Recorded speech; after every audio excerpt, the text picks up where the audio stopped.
ब्रह्ममुहूर्ताला उठून ब्रह्मांड नायकाला नमस्कार केला आणि जिमला जायच्या अगोदर बायकोने उकडून दिलेला बटाटा खाल्ला आणि नवऱ्याच्या फिटनेससाठी झोपेचा त्याग करून बायकोने कॉफी आणून दिली आणि म्हणाली अंधार पण नाही गेला अजून आणि मला उठवलं. नंतर जिमला जाऊन वेगवेगळ्या व्हेरिएशनने जोरदार चेस्टचा व्यायाम केला आणि थोडी पोज वगैरे देऊन बाहेर आलो तर कुत्रं पण माझ्याकडे बघत नव्हतं.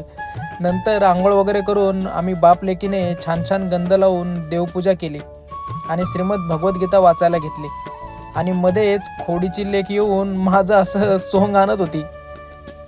भगवंत म्हणतात, शुद्ध भक्तिमय सेवेत निमग्न असलेल्या भक्तांना पुरेसे शिक्षण किंवा पुरेसे वैदिक तत्वांचे ज्ञान नसले तरी मी त्यांना सहाय्य करतो. इकडे बायकोने ओट्स काजू बदाम पावडरमध्ये केळी चिक्कू पीनट बटर टाकून मस्त शेक बनवला. तो पीत होतो तर मध्येच लेकीने येऊन अशी चोच बुडवली आणि भरलेली चोच अशी कॅमेऱ्यामध्ये बघून लेकीने हात न लावता बरोबर अशी जिभेने चाटून पुसून काढली. बाकी चालायचंच नाही का.